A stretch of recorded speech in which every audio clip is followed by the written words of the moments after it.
Hello everyone good morning from Kavre Bhanjyang. अहिले हामी काभ्रे भन्ज्याङमा छौँ। यहाँहरूलाई आज आदिलिङ्ग अर्थात् विश्वकै सबभन्दा पुरानो लिङ्ग आदिलिङ्ग कुशेश्वर महादेव लिएर जानेछौँ। साथमा रहनुहोला, आज हामी श्री कुशेश्वर महादेव स्थानमा लिएर जानेछौँ। लोकेसनसहित भिडियो बनाउनेछौँ। त्यसैले यस भिडियोलाई सुरुदेखि अन्तिमसम्म हेरिदिनु हुन विनम्र अनुरोध गर्दछौँ। यस कुशेश्वरको सम्बन्धमा बुझ्नुपर्दा हिमवत खण्डको नेपाल महात्म्यमा बुझ्न सकिन्छ, बुझ्न र पढ्न सकिन्छ। त्यसैले यस भिडियोलाई सुरुदेखि अन्तिमसम्म हेरिदिनु हुन विनम्र अनुरोध गर्छौँ। साथै यदि यहाँहरू यस अन्तर्यात्रा नेपाली युट्युब च्यानलमा नयाँ हुनुहुन्छ भने हाम्रो अन्तर्यात्रा नेपाली युट्युब च्यानललाई सब्सक्राइब गरी जोडिन सक्नुहुनेछ। हेलो एभ्रिवान, यहाँहरूलाई यस शिवलिङ्गको बारेमा भन्नुपर्दा यस शिवलिङ्ग कुशेश्वर स्थित कुशेश्वर शिवलिङ्ग हो। आदिलिङ्ग पनि भनिन्छ। यसरी नेपालमा रहेका 64 सिद्धलिङ्गमध्ये सिन्धुपाल्चोक, काभ्रेपलाञ्चोक, सिन्धुली, रामेछाप लगायत नुवाकोट र मकनपुर लगायतका जिल्लाहरूमा रहेका शिवलिङ्गहरूमध्ये सबभन्दा फर्स्ट लिङ्ग अर्थात् प्रथम लिङ्ग आदिलिङ्ग 1 नम्बर शिवलिङ्ग हुन् कुशेश्वर शिवलिङ्ग। यो दुम्जा सिन्धुलीमा पर्दछ। त्यसै गरी 2 नम्बरमा पर्ने भीमेश्वर दोलखा चरीकोटमा पर्दछ 2 नम्बरमा पर्ने। 3 नम्बरमा भावेश्वर सिन्धुपाल्चोक भोटेकोशी र सुनकोशीको दोभानमा पर्दछ भने 4औं नम्बरमा पर्ने काश्यपेश्वर हो। यो काभ्रेपलाञ्चोक महादेव बेसीमा पर्दछ। त्यसै गरी 5औं नम्बरमा पर्ने सिद्धलिङ्ग स्फटिकेश्वर हो। यो सिन्धुपाल्चोक जिल्लाको इन्द्रावतीको समीपमा पर्दछ। त्यस्तै गरी 6औं सिद्धलिङ्गमा चण्डेश्वर शिवलिङ्ग हो। यो काभ्रेपलाञ्चोक जिल्लाको बनेपामा पर्दछ। त्यसै गरी 7औं नम्बर पर्ने धनेश्वर शिवलिङ्ग काभ्रेपलाञ्चोक जिल्लाको बनेपामा पर्दछ। त्यसै गरी 8औं सिद्धलिङ्गमा विकटेश्वर शिवलिङ्ग हो। यो काभ्रेपलाञ्चोक जिल्लाको साङामा पर्दछ। त्यसै गरी 9औं नम्बरमा इन्द्रेश्वर शिवलिङ्ग पर्दछ। यो काभ्रेपलाञ्चोक जिल्लाको पनौतीमा पर्दछ। त्यसै गरी 10औं स्थानमा भालेश्वर शिवलिङ्ग पर्दछ। यो काभ्रेपलाञ्चोक जिल्लाको बिबरको पुच्छरमा पर्दछ। त्यस्तै गरी 11औं स्थानमा पर्ने गुप्तेश्वर महादेव ललितपुर जिल्लाको भारदेव भन्ने स्थानमा पर्दछ। त्यस्तै गरी 12औं स्थानमा पर्ने त्रिश्वर महादेव ललितपुर जिल्लाको लेलेमा पर्दछ। त्यसै गरी 14औं नम्बरमा चम्पकेश्वर ललितपुरको लेलेमा पर्दछ। त्यस्तै 14औं नम्बरमा पर्ने शिवलिङ्ग रामेश्वर ललितपुर जिल्लाको टिकाभैरवमा पर्दछ। त्यस्तै गरी 15औं नम्बरमा पर्ने कालेश्वर ललितपुर जिल्लाको गोठीखेलमा पर्दछ। त्यसै गरी 16औं नम्बरमा लटारम्बेश्वर अथवा लटारम्बेश्वर अहिले लटारम्बेश्वर भनिन्छ। यो मकनपुर जिल्लाको दुर्गम क्षेत्रमा पर्दछ। यस्तै गरी 17औं नम्बरमा उद्धलकेश्वर यो काठमाडौँ छैमलेमा पर्दछ। 18औं नम्बर पर्ने गोपालेश्वर काठमाडौँ दक्षिणकालीमा पर्दछ। 19औं नम्बरमा पर्ने चम्पकेश्वर चितलाङ बिसङ्गेलमा मकनपुरमा पर्दछ। त्यस्तै गरी 20औं नम्बरमा उन्मत्तेश्वर मकनपुरको टिस्टुङ बज्रबारीमा पर्दछ। त्यसै गरी 21औं स्थानमा पर्ने नन्दकिशोर मकनपुरको टिस्टुङ बज्रबारीमा पर्दछ। 22औं नम्बरमा पर्ने गोखुरेश्वर मकनपुरको कुछाल कार्कीछापमा पर्दछ यो। र 23औं नम्बरमा पाण्डुकिशोर मकनपुर पालुङमा पर्दछ। त्यसै गरी 24औं नम्बरमा कुटेश्वर मकनपुरको तत्कालीन आग्रा गाउँपालिकामा महादेव खर्का भन्ने ठाउँमा पर्दछ। त्यसै गरी 25औं नम्बरको मा असितेश्वर पर्दछ। यो धादिङ जिल्लाको महादेव बेसीमा पर्दछ। त्यसै गरी 26औं नम्बरमा भैरवेश्वर पर्दछ। नुवाकोटको देवीघाटमा पर्दछ। त्यसै गरी ब्रह्मेश्वर नुवाकोट जिल्लाको कविलासमा पर्दछ। त्यसै गरी स्कन्देश्वर नुवाकोटको कविलासको डाँडाबारी भन्ने ठाउँमा पर्दछ। त्यसै गरी 29औं नम्बरको सतरुतेश्वर काठमाडौँको शिवपुरीमा पर्दछ। त्यसै गरी 30औं नम्बरमा कागेश्वर गागलभेटी शिवपुरी नजिकै पर्दछ। त्यसै गरी 31औं 31औं नम्बरमा मणिचोरेश्वर पर्दछ, काठमाडौँको शिवपुरीमा पर्छ। 32औं नम्बरमा योगेश्वर पर्नुहुन्छ, काठमाडौँ साँखुमा। 33औं नम्बरमा नारायणेश्वर काठमाडौँ लप्सीफेदीमा पर्दछ। त्यसरी 34औं नम्बरमा ज्योतिर्लिङ्गेश्वर काठमाडौँ साँखुमा पर्दछ। यसै गरी मणिचोरेश्वर काठमाडौँको शिवपुरी नजिकै पर्दछ। यसै गरी बागेश्वर भक्तपुरको बागेश्वर तत्कालीन बागेश्वर गाविसमा पर्दछ। त्यसरी 37औं नम्बर किलेश्वर काठमाडौँ चाँगुमा पर्दछ। 38औं नम्बरमा वाल्मिकीश्वर भक्तपुर बागेश्वरमा पर्दछ। 39औं नम्बर मङ्गलेश्वर भक्तपुर मङ्गलबजार भन्ने स्थानमा पर्दछ। 40औं नम्बरमा भीमलेश्वर अथवा ढोडेश्वर पर्दछ, भक्तपुरको शिवाडोल भन्ने ठाउँमा पर्दछ। त्यसै गरी 41औं नम्बरमा अनन्तेश्वर भक्तपुरको दधिकोटमा पर्दछ। 42औं नम्बरको विश्व स्वरूपेश्वर भक्तपुर दधिकोट काठमाडौँतिरबाट आउने बाटो यो। यता गएपछि कोलकोट मुनिको बाटो जानुपर्ने हुन्छ। अनि साइनबोर्ड पनि राखेको छ। साइन चाहिँ देखाउँछु मलाई।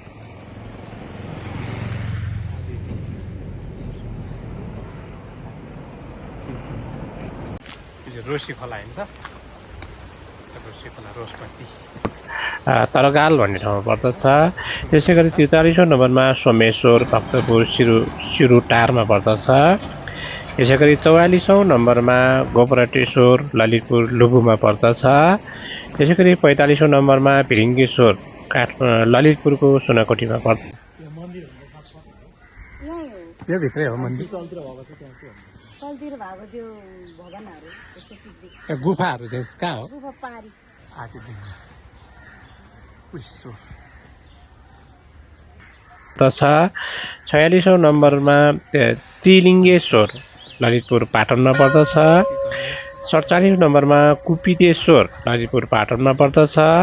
48औं नम्बरमा सर्वेश्वर ललितपुर पाटनमा पर्दछ। 49औं नम्बरमा गोलोकेश्वर काठमाडौँ नैकापको बल्खु भन्ने स्थानमा पर्दछ। त्यसै 50औं नम्बरमा चन्दना भटारेश्वर काठमाडौँ चन्दागिरी पर्दछ। चन्दागिरी तत्कालीन माधवतीर्थ गाउँपालिकामा अन्तर्गत माधवतीर्थ नजिकै पर्दछ। 51औं नम्बरमा यक्षेश्वर काठमाडौँ सीतापाइलामा पर्दछ। 52औं नम्बरमा चण्डिकेश्वर काठमाडौँ चण्डेश्वरमा पर्दछ, चण्डेश्वरीमा पर्दछ। 53औं नम्बरमा धर्मेश्वर काठमाडौँ चण्डेश्वरी टोखामा पर्दछ।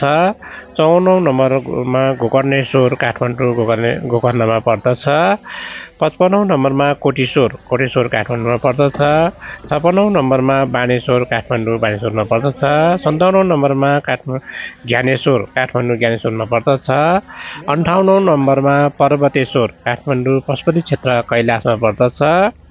59औं जलेश्वर काठमाडौँ गुहेश्वरीमा पर्दछ। 60औं नम्बरमा गुहेश्वर सिद्धेश्वर काठमाडौँ मृगस्थलीमा पर्दछ। 61औं नम्बरमा किरातेश्वर काठमाडौँ मृगस्थलीमा पर्दछ। 62औं नम्बरमा भस्मेश्वर काठमाडौँ देवपाटनमा पर्दछ। 63औं नम्बर भुवनेश्वर काठमाडौँ देवपाटनमा पर्दछ। 64औं रुद्रेश्वर काठमाडौँ देवपतनमा पर्दछ। यी माथिका सम्पूर्ण नामावलीहरू हामीले हिमवत खण्डको नेपाल महात्म्यबाट साभार गरिएको हो।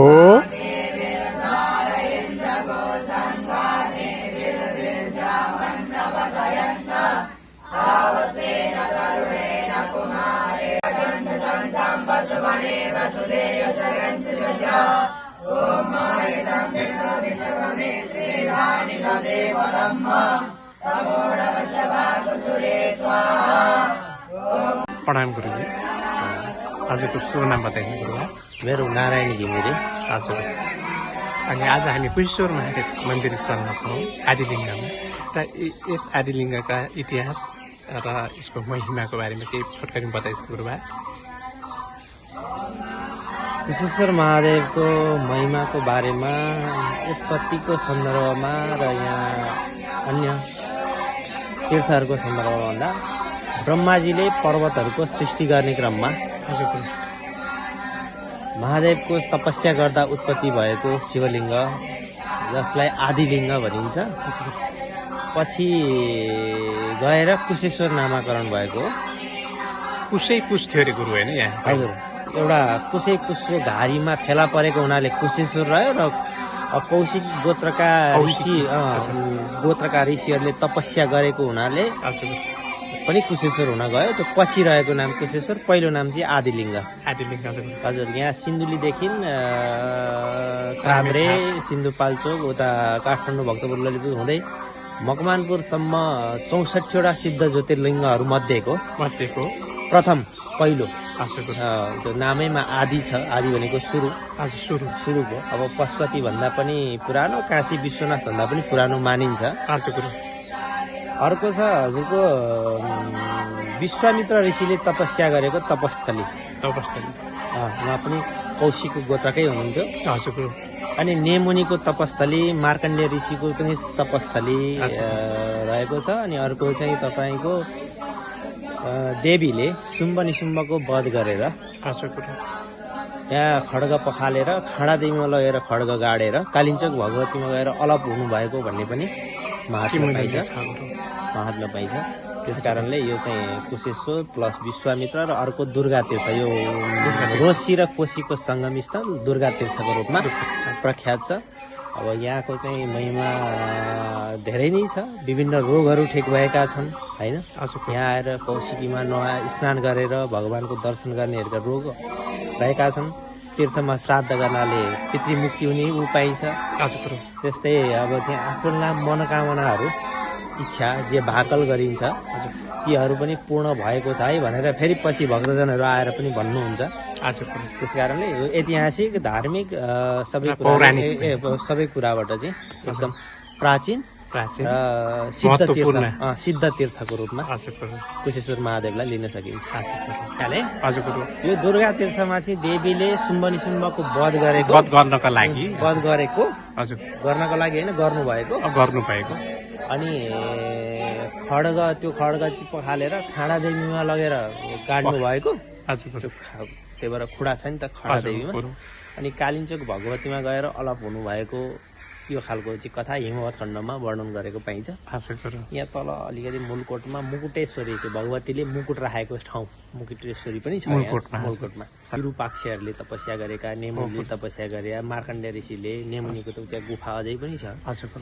अनि विभिन्न सिद्ध ऋषिमुनिहरूले साधना गरेर सिद्ध भएको एकदम ठुलो तपोभूमिको रूपमा यसलाई लिन सकिन्छ गुरु होइन? हजुर, हुन्छ गुरु, यसमा अब समय दिनुभयो, धेरै धेरै धन्यवाद गुरु। हस्।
सौर्य मण्डलीय शक्तिपीठ रहेछ यतापट्टि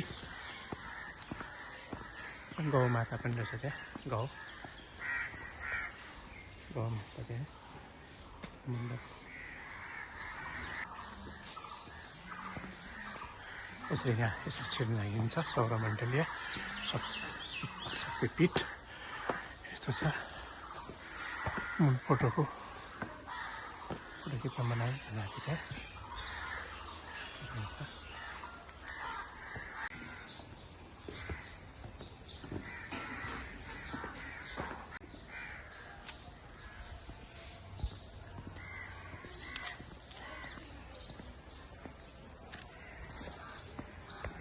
सीताराम चाहिँ राम सीता पो रहेछ राम सीता लक्ष्मण मन्दिर चिन्ताको